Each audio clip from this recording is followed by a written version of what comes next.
I'm Ranji Khanna, for those of you who don't know me, and I'm the director of the John Hope Franklin Humanities Institute here at Duke. I'm really delighted to welcome you to an evening with Camille Dungy. And I want to thank our co-sponsors, Duke Arts and the Sarah P. Duke Gardens, as well as the English Department and the Department of African and African American Studies.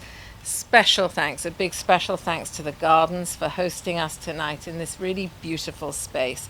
For a long time now, we have wanted to hold an event in the Gardens, and this is the perfect event for it. So thank you for providing the occasion for this. I think it is actually, yes, the first formal FHI event to even be held outdoors, which is kind of extraordinary, but there we are. We want to start off a new tradition by doing so. In a moment, I'm going to yield the stage to Sharon Condé, who initiated this event, to introduce our distinguished speaker, Professor Dungy, this evening. I will just say briefly that we're immensely grateful to Professor Dungy, not only for the reading tonight, but also for the student writing workshop she led earlier this afternoon, and for her interview with our colleague here, Mark Anthony Neal, which will come out soon as part of the Left of Black web series.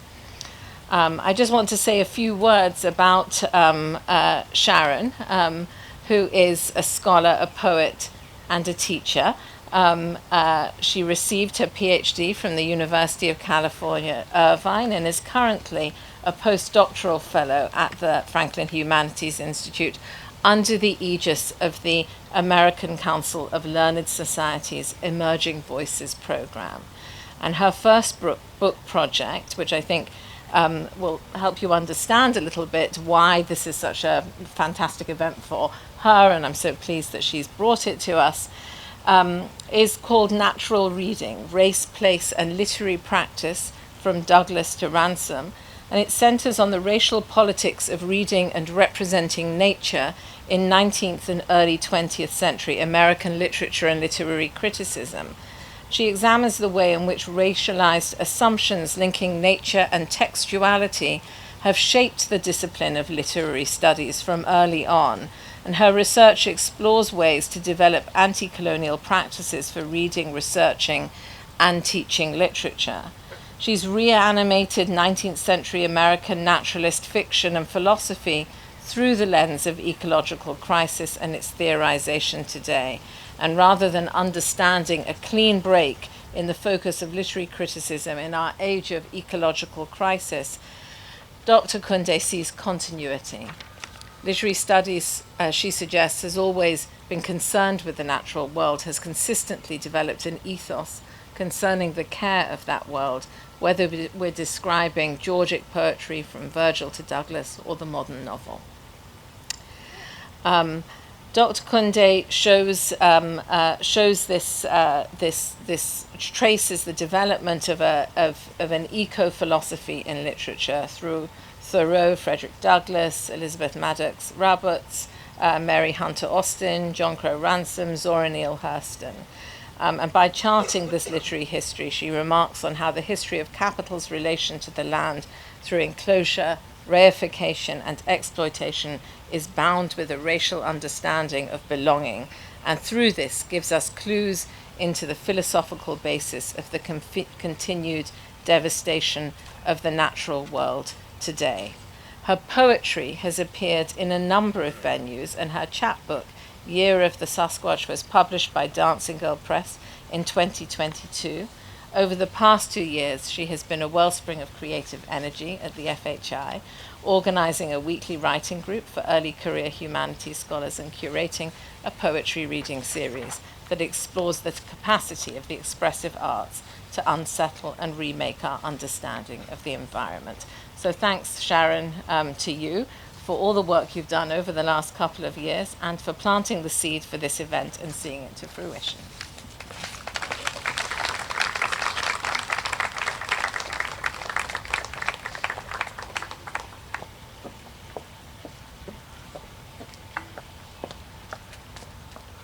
Thank you, Ranji, for that generous introduction. And thank you, all of you, for joining us for this event, which was initiated by myself as a capstone event for the Art in the Decolonial Gardens Working Group. This group of Duke scholars think about the potential of soil and botanical life in the cultivation of new modalities of belonging and identity.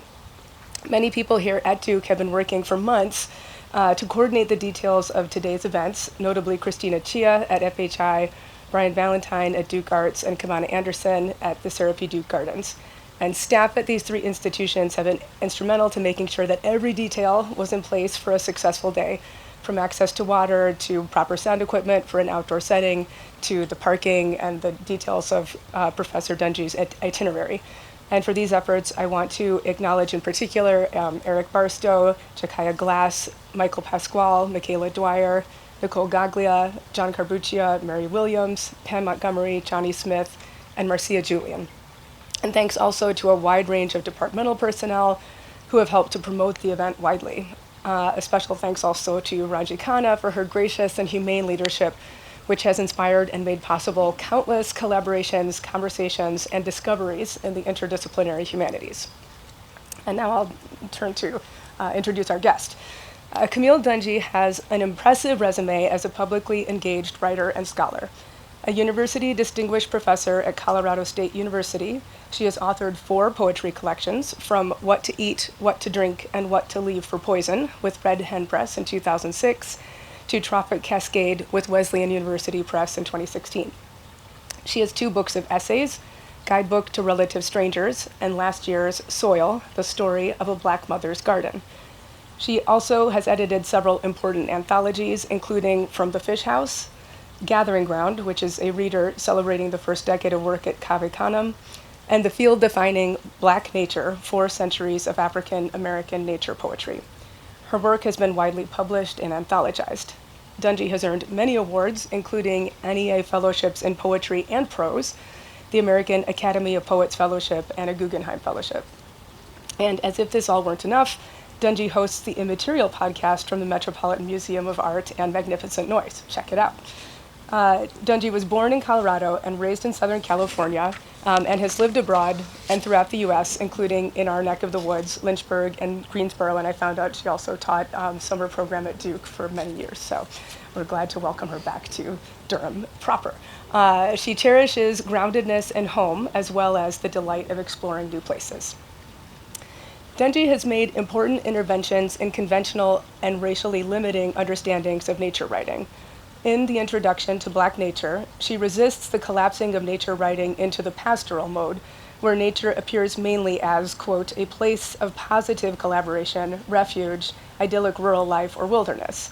Rather, she goes on, in a great deal of African American poetry, we see poems written from the perspective of workers in the field. Though these poems defy the pastoral conventions of Western poetry, are they not pastorals? Importantly, for Dungy, nature writing should account for, rather than suppress, what she calls an environment steeped in a legacy of violence, forced labor, torture, and death. It should and can express alienation from, as well as connection to, the land. Dungy's poetry explores the tensions between the aesthetic pleasure that connects us to our bodies and the alienations and violence that condition our sociality. The poem Daisy Cutter, named for a massive cluster bomb deployed in Vietnam and Afghanistan, asks the reader to, quote, wait here while I decide which of these sprigs of blossoming heartbreak I can afford to bring into my home. In a characteristic gesture of Dungy's work, the poem seeks to balance compassion for the self with that same self's responsibility to address the terrible weight of a world ceaselessly and brutally administering death. Taking up these preoccupations with representation, history, and world-making, Dungy's most recent book, Soil, exposes the systematic erasure of Black, brown, and female bodies from histories of nature and the tradition of nature writing, even as the book serenely and deliberately narrates the deep environmentality of her personal and family history. For Dungy, a vulnerable and embodied entanglement with non-human nature forms the basis of a new understanding of humans' connection to non-human nature. And I'll end with a short quotation. Ecological thought, conservationist thought, the thoughts of the gardener, these should foster nurturing and collaborative relationships with other life forms, including those we've long called wild. The planet is home to us all. What folly to separate the urgent life will of the hollyhock outside my door from the other lives, the family I hold dear. My life demands a radically domestic ecological thought. Professor Dungy, thank you so much for traveling to join us today. We are delighted to have you here to share your work with us.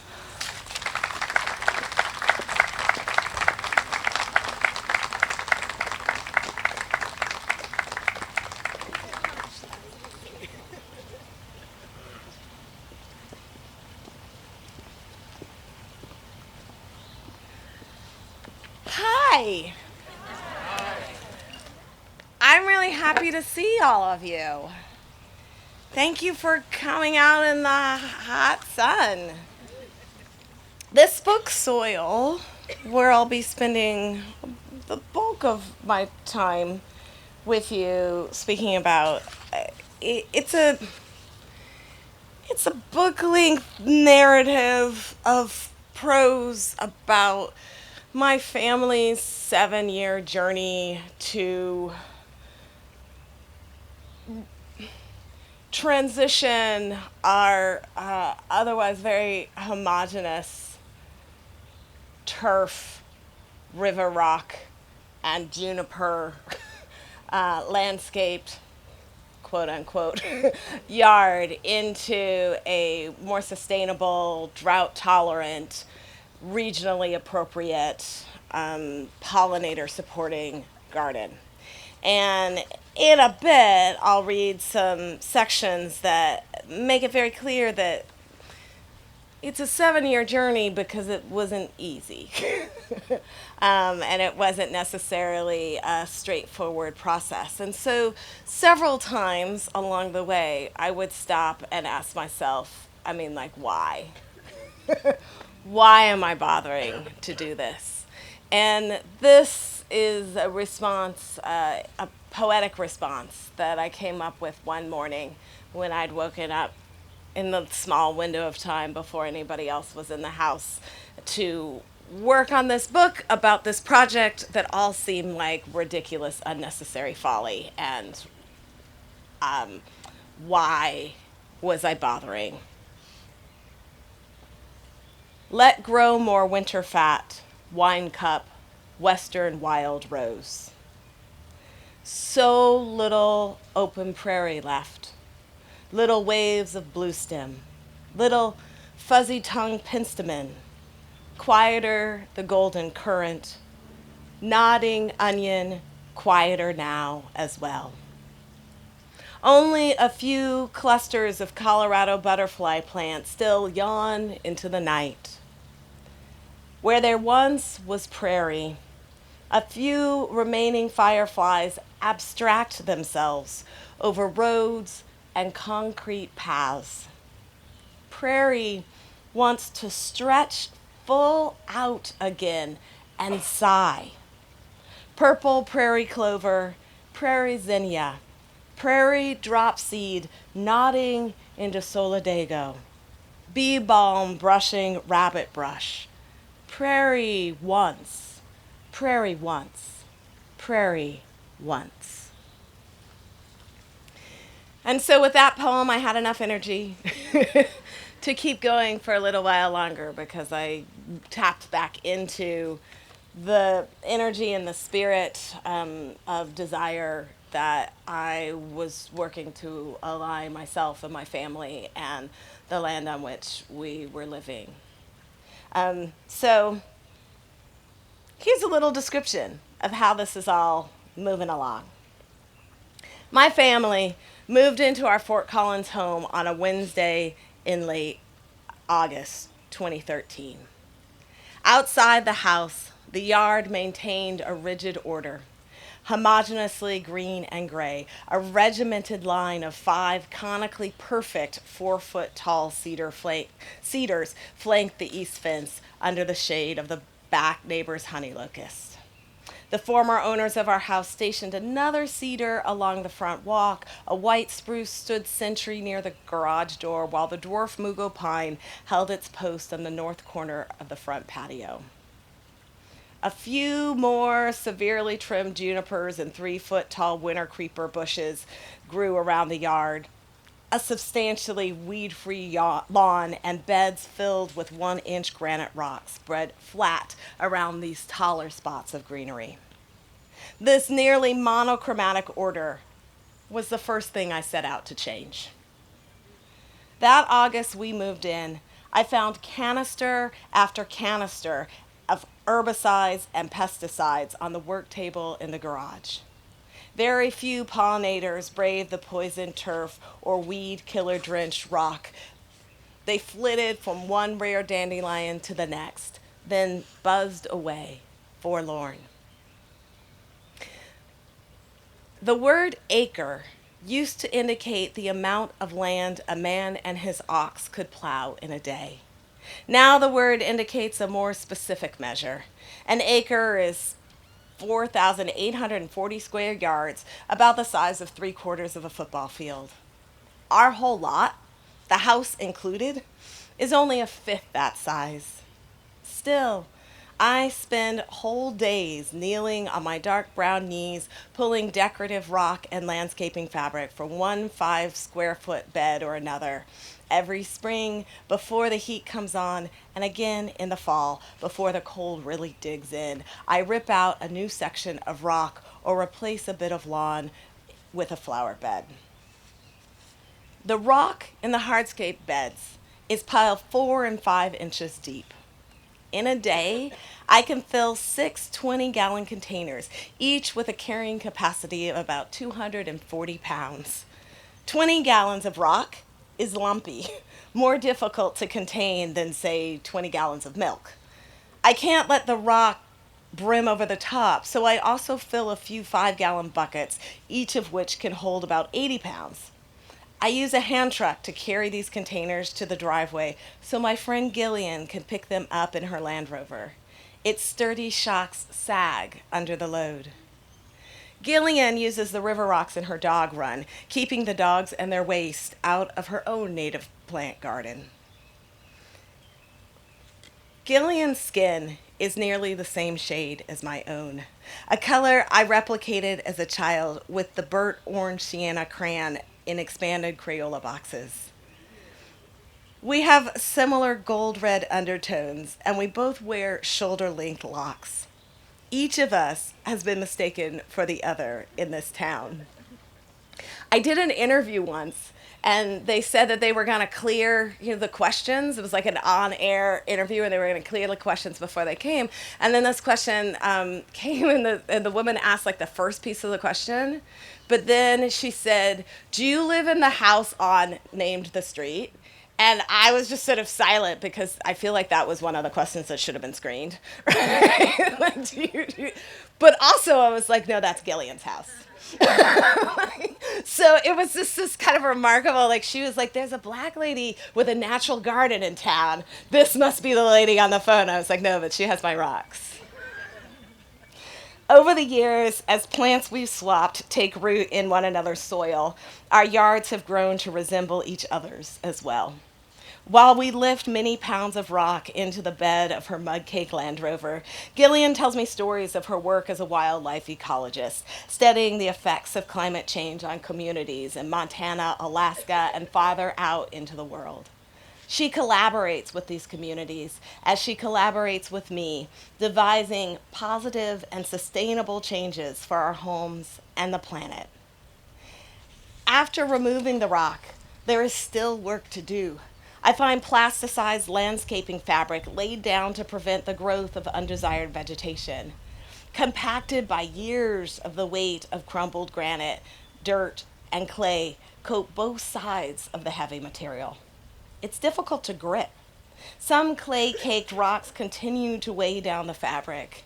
I use my whole body to tug the material out of the ground, sometimes ripping or cutting it free from the large sheets still stuck under rock-filled sections I haven't yet cleared. I am drenched in sweat by the time a day is done. Efforts to reduce natural diversity nearly always result in some form of depletion.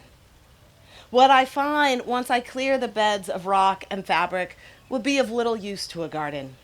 It is hard clay, packed so tightly that its impermeable solidity resembles the escarpments in the famous Red Rocks Park and Amphitheater an hour south of us. Diana Ross is going to be there this summer, and I am excited for that concert. To break up the clay and build more welcoming soil, I amend the newly revealed areas with compost magicked from kitchen scraps, cold barbecue ashes, the garden's deadheads, and fallen leaves. Our 2 tumbling compost barrels provide one to fill with waste we might have otherwise tossed into a landfill, and one to leave alone so rank scraps can mellow into dark, crumbly, earth-smelling compost. When I amend new beds, I also add topsoil hauled in from a landscaping supply store called Hageman's Earth Cycle. I love the environmental vision inscribed in the name Earth Cycle. The earth, all we do and are here, is part of a cycle, a beginning that leads to an ending that leads to another beginning again. I love climbing Hageman's small hills of soil, the product of years and years of interconnected growth, decay, digestion, and excretion that promotes more growth. I shovel some into a wheelbarrow to haul home in our Honda. The full body participation in promoting an ecologically vibrant landscape excites me. So that's just like a little hint as to the kind of work that went into sections. There was another section that I described where we worked with the guy who mows our lawn to remove our lawn. And so he pulled about 800 square feet of sod, and then we got this delivery from Hageman's Earth Cycle, this magnificent white dump trucks. I still don't understand how these dump trucks stayed so clean. They were hauling dirt and crap, quite literally, and they were just pristine. It was this marvelous thing to witness. And then it was just like catastrophe ensued. They could only dump part of it in the driveway, so then they have to dump the other half of the load in the middle of the street. And then it was a super, super windy day, and then there was a snowstorm coming. And so we had to instantly kind of get all the... It didn't go as I expected it to, let's just say. But I have a good friend who shows up throughout this book. Her name is Suzanne. She's also a writer, and she and another friend were on this text thread, and we kept each other buoyed through the 2020 and beyond time. And Suzanne's answer to anything that is difficult in life is, that'll make a good essay. Which is a good person to have in your mind when you're facing things. So we managed to do this, but among the questions of the why even bother are these pieces of what it means to rewild a suburban yard. To move yourself outside of a normative presentation of appearances and an acceptable model of beauty. And that set of questions becomes even more complicated when I happen to be the person doing this in the space in which I live. When we moved into our house, the covenant for our homeowners association specified that the yard should be well maintained. In those early years, a woman walked around the neighborhood with a ruler, measuring too tall grass and what she considered unwieldy or weedy vegetation, reporting homeowners to the HOA board for review and possible censure. Once, we left a compost bin where it could be seen from the sidewalk. The HOA fined us $25 a day until we concealed the bin more thoroughly. A $25 fine may not sound like a lot, but in just a month, such a penalty could add up to $775. Banish the tall grasses, banish the milkweed, banish the front yard onion patch, the failing squash and melon trials. A well-maintained lot should have fewer rangy wildflowers or none. Certainly no gangly vegetable stalks.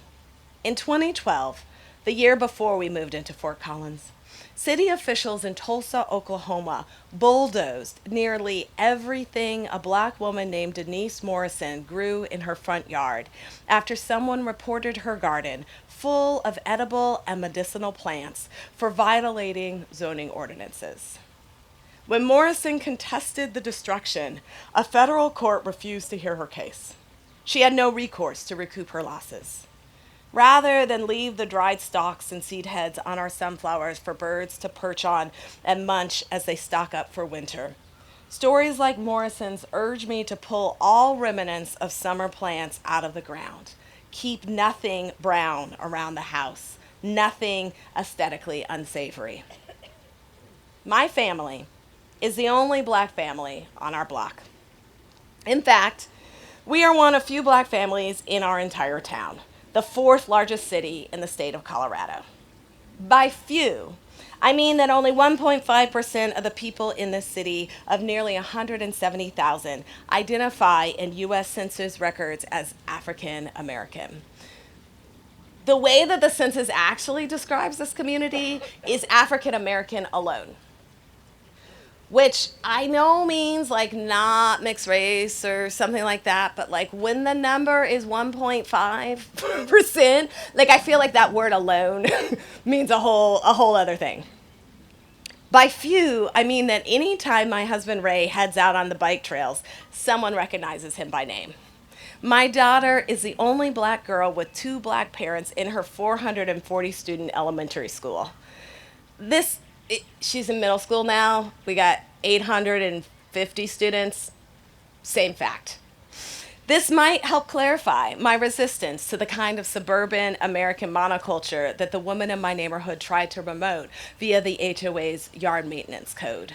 A culture that, through laws and customs that amount to toxic actions and culturally constructed weeding, effectively maintains homogeneous spaces around American homes.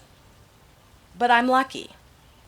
The neighbors I speak to claim to be grateful we moved in, cultivating the most heterogeneous environment on our street, both with our presence as a black family and with our landscaping decisions. Our HOA eliminated its rules against non-standard landscaping, and the town of Fort Collins actively works to help residents create landscapes that support native plants and insect populations and lower the strain on our precarious water supply. Bees love the flowers in our garden. Sunflowers shade low-growing plants at their bases. If, as the author Michael Pollan writes, a lawn is nature under totalitarian rule, then my yard reveals a very different sort of possibility. One in which you never know exactly what or whom you'll find.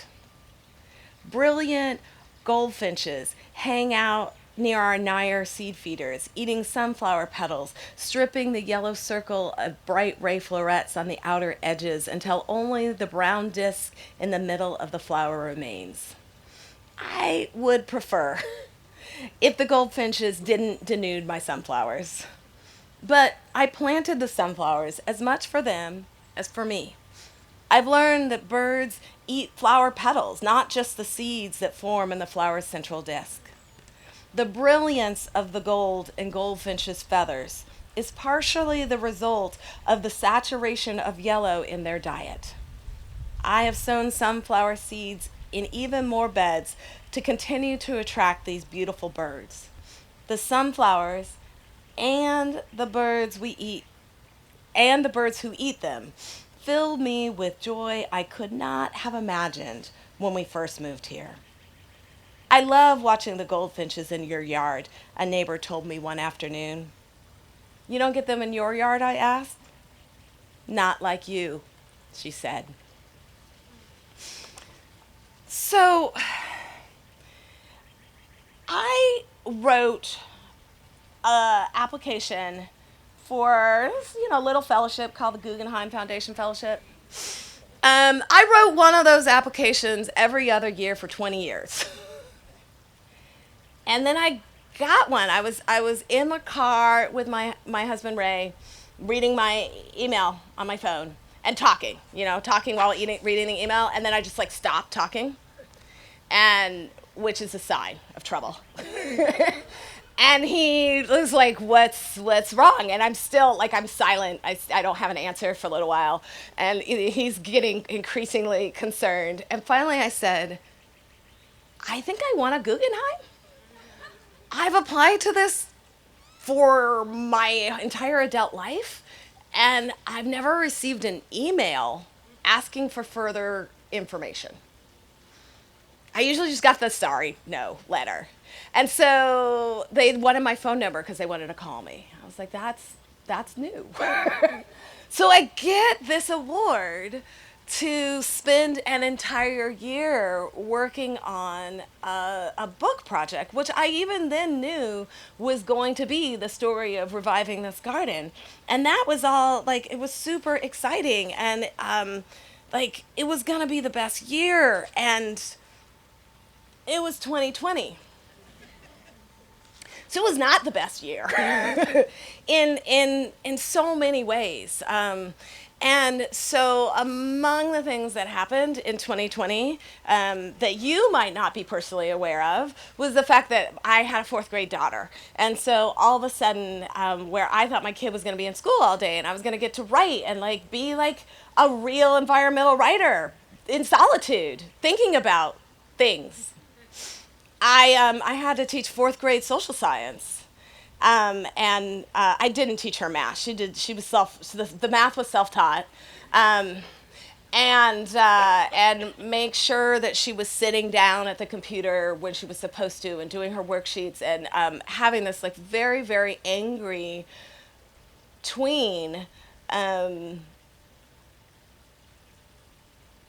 with all kinds of justifiable frustration, really messing up my solitude and my desire to be working on my own on this book, which forced me into a new kind of thinking and a new kind of sort of realization of why was it that I even thought that writing a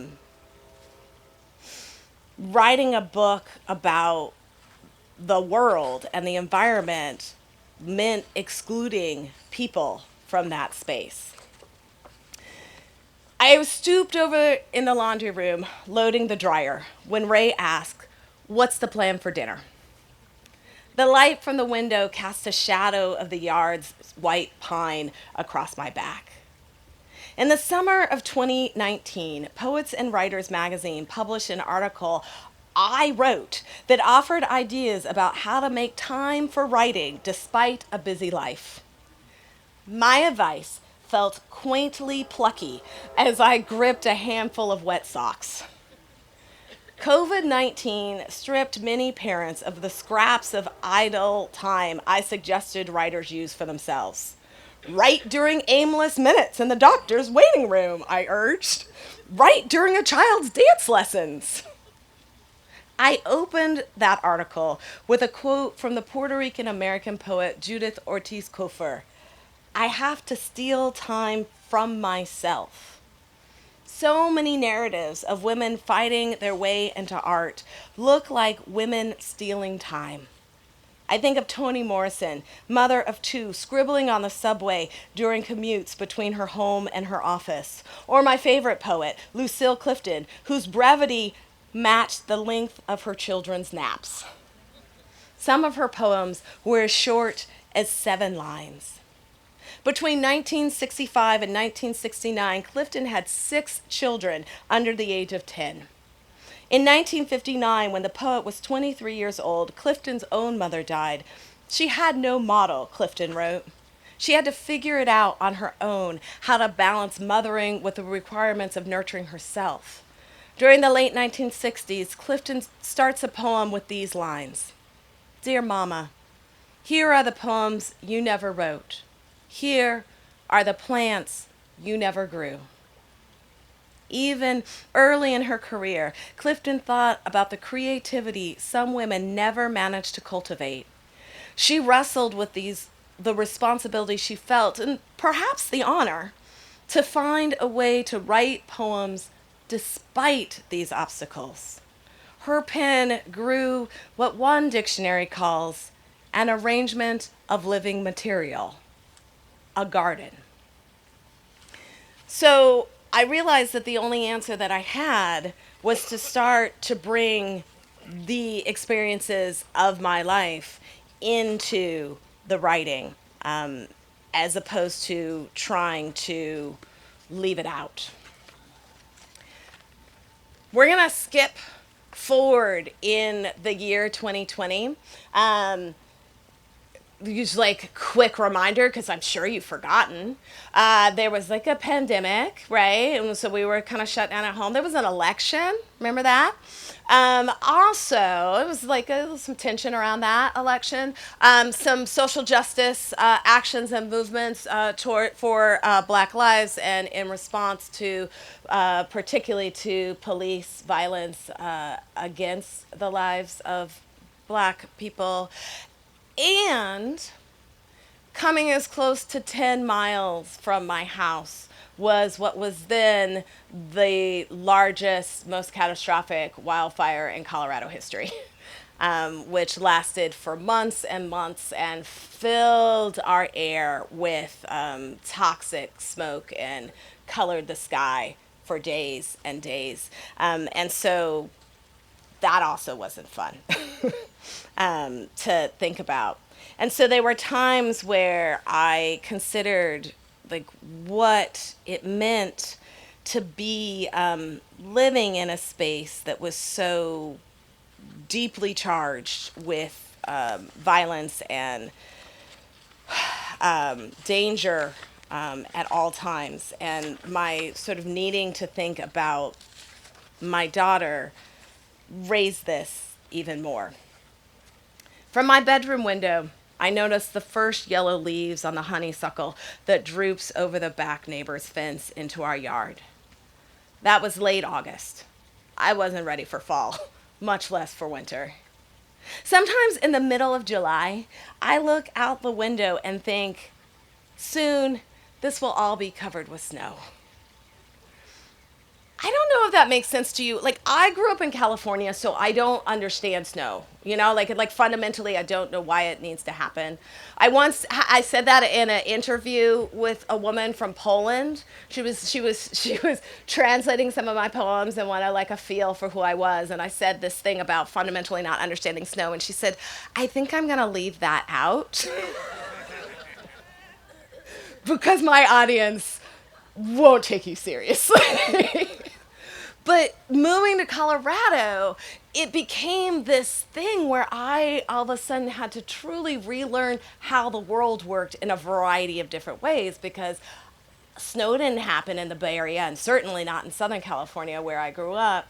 But now, like, it's snowing today in Fort Collins. Sharon asked me if I was planning yet. I was like, no, it's like 2 inches of snow just fell. They'll be melted by tomorrow, but like, that's the thing about Colorado, is this kind of unpredictability for great tracts of time, that like if you're already a little anxious, it just makes life more exciting. So sometimes in the middle of July, I look out the window and think, soon this will all be covered in snow. On a walk to the nearby pond where the Odonata gather to flare their lovely wings, I think, in a few months, this will all be frozen over. Like looking at a locked door and thinking, someday this will fail us. They frighten me, these thoughts of long months when I don't have my garden to give me something to do with my hope and my hands. When Callie heard about how police with a no-knock warrant broke into Breonna Taylor's house and shot Breonna to death while she slept, my daughter asked if such violence could happen to us. I tried to say no. I had to say maybe. Callie suffered panic attacks all through the summer of 2020, then into the fall. Focused on something perfectly normal, completing her science homework, folding into dance stretches, unloading the dishwasher, playing in what she called her imagination factory. She'd suddenly start hyperventilating. She worried police would kill her. When we drove past a police car, her decade-old body tensed until the threat passed. No one in our car had done anything illegal, but she knew the meaninglessness of innocence. She heard the news. Breonna Taylor, Sandra Bland, George Floyd in Minnesota under an officer's knee for 9 minutes and 29 seconds. Tyree Davis, Kwame Jones, Donnie Sanders, Michael Dean in Texas, unarmed but shot mere seconds into a routine traffic stop. And resurfaced from August 2019, another story from Aurora, Colorado, 65 miles south, where 23-year-old Elijah McLean left a convenience store after buying iced tea. He used to go to the animal shelter and play violin for the cats and the kittens. We lived in a season of fear so constant, so common, it almost seemed reasonable. The locust leaves began to change, a yellowing here, a reddening there, a crisp, dry wind that sent me back inside some mornings. Leaves dropped. Soon, most everything around us looked to be dying and dead. In fall 2020, I expanded the oval in the center of the lawn to enlarge the flower growing capacity of our first reclaimed bed. After several springs spent weeding, the persistent rhizomes and stolons of bluegrass and crabgrass and fescue from newly established flower beds, I learned that burying sod in layers of cardboard, compost, newspaper, topsoil, and mulch does not stop grass from growing back and threatening to choke our flowers. I couldn't just cover up what I didn't want. I had to completely remove the water-thirsty sod. With an edge trimmer, I cut an outline for the new patch. Then I worked the oval-tipped shovel under the space the edger offered, pushing the metal below the grass roots for leverage. Inches of sod pulled away from the dirt below with the sound like separating Velcro. I repeated the process until a large swath of sod sat on the surface like a poorly secured toupee. Then I got on my hands and knees. No garden gloves. I needed the dexterity my bare hands offered to roll the heavy carpet of sod and heave it into a wheelbarrow. Into the space where the lawn had been, I tilled loamy-smelling compost from our backyard bins. A little clover grew in the old sod, some dandelion, but it was healthy. It seemed a shame to throw the thick rolls into compost. I used some to patch a dead spot in our own lawn, and the neighbor with the cottonwood across the street agreed to take the rest for his yard. I sweated as I pushed the grass-weighted wheelbarrow on 4 trips across the street, each roll heavy as 10-year-old Callie, whose sleeping body I could hardly carry anymore. Via a recent shipment from an online nursery, I had 2 Solidago glutinosa starts. The nursery's catalog promised golden sprays of flowers with wand-shaped short branch arrays. After a spontaneous purchase at the local grocery store, I also had a gift-wrapped rust red and gold chrysanthemum. To give them space to grow into their full 24 inches, I sited the new plants carefully in the expanded 8 by 5 foot section in the center of the yard. I also spread a handful of tick-sized purple prairie clover seeds, Colorado bee plant seeds, and seeds from the spiky echinacea pods, the size of sweet gum balls that gathered around the trees in the summers I lived in North Carolina. Finally, I planted 36 orb-shaped bulbs, little beauty wildflower tulips, Colorado proud triumph tulips, the poet's daffodil. Soon, the new patch looked like an island of soil and months from now dreams. White, yellow, orange, reddish pink, and the ivory-edged black cherry blooms wouldn't manifest for 8 months. nearly as long as I waited to meet Callie. Like the labor it took to bring my daughter into the world. Many ministrations in this garden happen while I'm on my hands and knees. I am often supplicant, begging the earth to provide what I need. So, thank you. I think I'm going to close with two poems. One last poem from Soil, and then a new poem as well. So, among the discoveries that I was able to make while moving through this process is that this wasn't something that I needed to do alone. So a lot of the action in this garden happened in community with my family, with neighbors, my parents. My parents moved to town a few years after we moved into the house, and when they announced that they were leaving Iowa and moving to Fort Collins, I insisted that they live close by because, I mean, honest truth is I like a glass of wine with dinner. And I didn't want to have to drive across town after dinner every night. And so I made sure that they lived walking distance so I could have my glass of wine with dinner and still visit with my parents in the evening. That seems practical, right? And so they came and they doubled the number of black people in the neighborhood. It's very exciting. So this kind of work of communion and being together and seeing each other and making decisions in ways that benefit multiple people at once felt like part of how that hope and joy and collaboration towards change, how the garden was teaching me to enact this in so many parts of my life. During 2020, I turned very frequently to the garden as my space of restoration. My husband's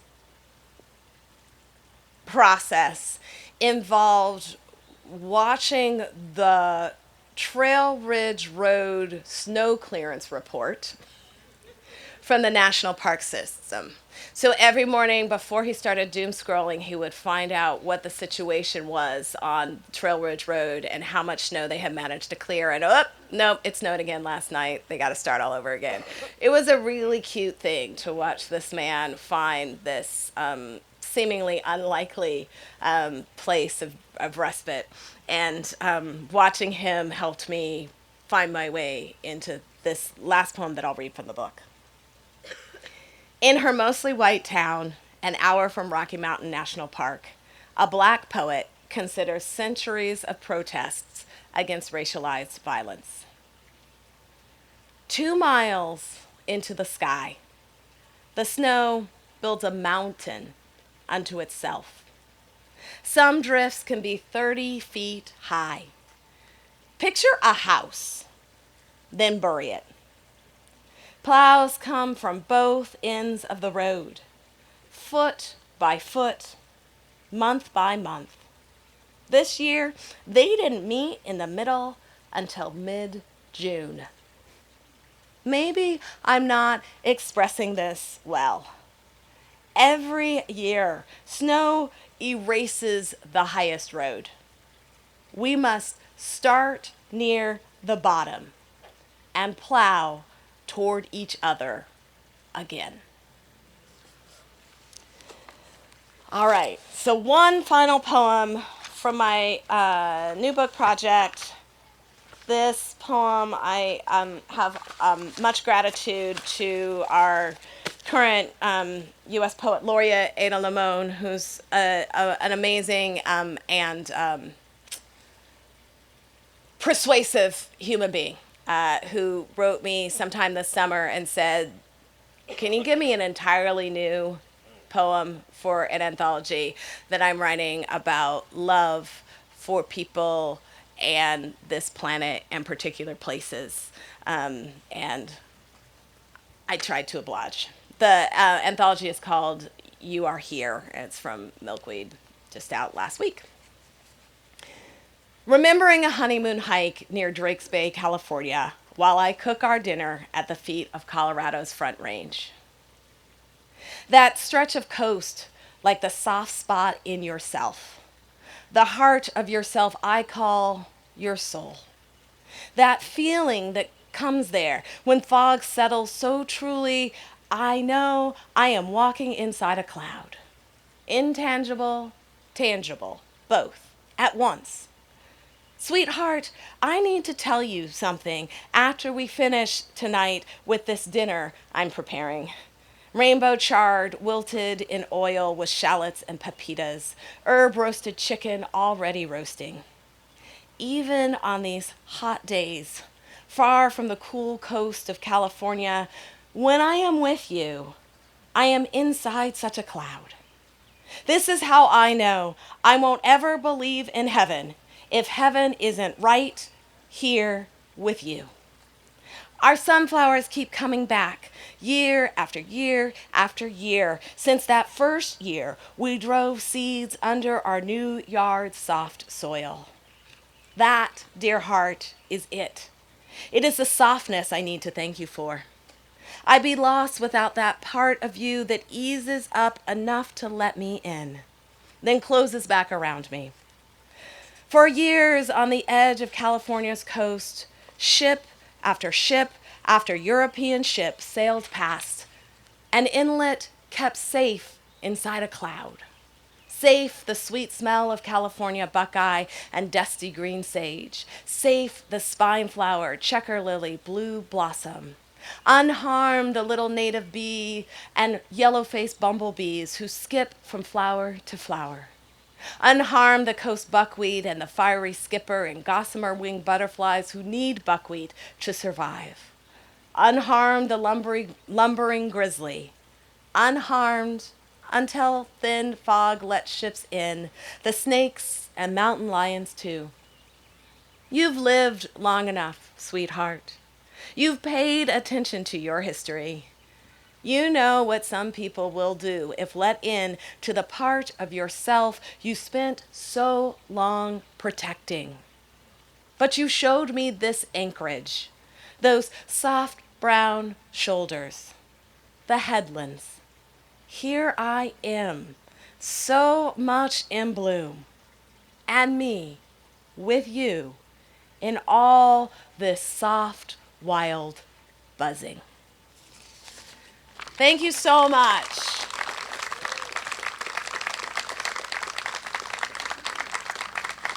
Thank you. I am so grateful to you all for being out here tonight. Thank you to the Franklin Institute. I think we were doing Q&A. Were we doing Q&A? Let me pick up this piece of trash. All right. Hello. Hello. There's like all these faces I'm really excited to see. So, hi. It was just beautiful. Thank you. And I say that with split attention because we have a couple of seedlings. It's okay. I love it. And so my question is just how did you get started gardening?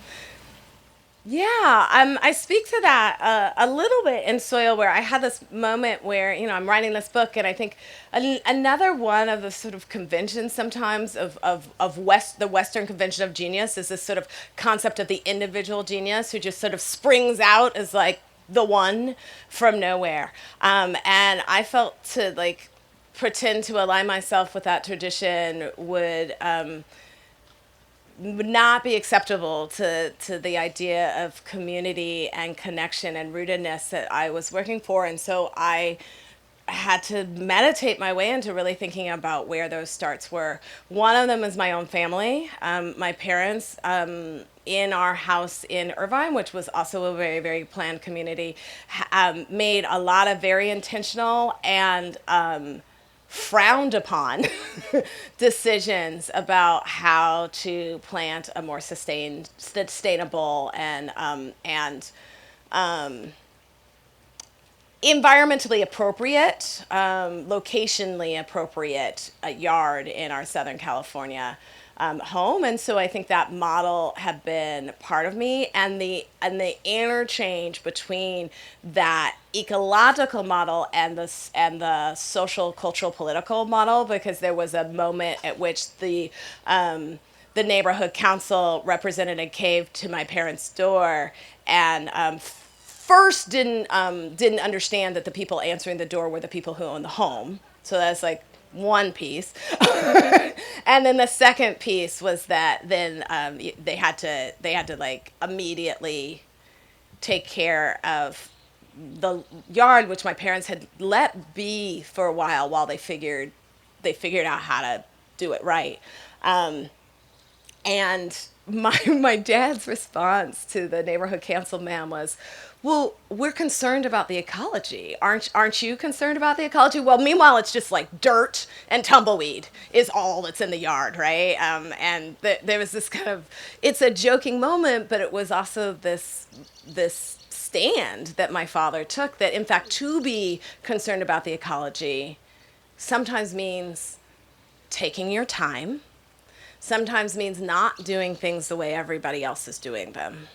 And sometimes means doing things that look wrong to people who are aligning themselves with particularly limited ideas about beauty and access and privilege and power. And so I understood that model for me was very much linked to this gardening and ecological thought that my parents did. And another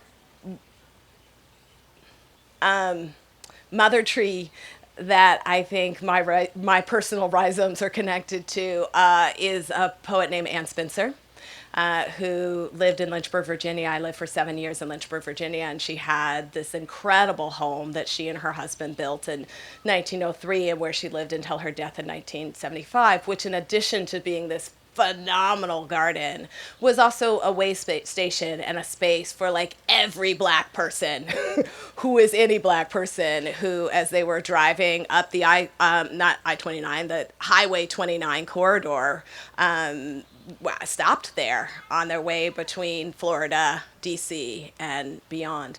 And so she coupled this garden, this place of respite and beauty, where she also made a lot of intentional decisions about, there was a grape arbor that no people were allowed to eat from. It was only for the birds because the birds were doing this really important work of eating the bugs. And so she needed to support the birds in a way, like humans had enough food, and she didn't need that. We didn't need that, the birds needed that, and she built houses for them and such. So she had this kind of really intentional care that also crossed over into questions of social justice care, et cetera. So, all right. That wasn't a move toward, there was, it's like one more move, okay. Thank you so much. I had a question based off what you had mentioned about Lucille Clifton and that poem you read. Mm-hmm. Because she's also my favorite poet, and so I was curious, like, how you carry her with you in your own practice, like her memory and her spirit. Mm-hmm. Well, I have an imaginary tattoo. My imaginary tattoo says, "Bloom how you must," from a Lucille Clifton poem called Mulberry Fields. It's the epigraph to soil. That's one of the ways. Another one of the ways is her fierce insistence on bringing the world as she lives it and understands it into her writing. So she did write her family and her life and her husband into her writing. She wrote with a view towards what was happening in the world around her. When I collected Black Nature, I had to limit the number of poems by any one poet that I included, really because otherwise it would be the Lucille Clifton Environmental Poetry Anthology. So she had this really deeply ecological vision that is grounded in real world aesthetic that I have always loved, and so she proved a model for what was possible. Let's go get some lemonade, huh? All right. Thank you, everybody. Thank you, guys.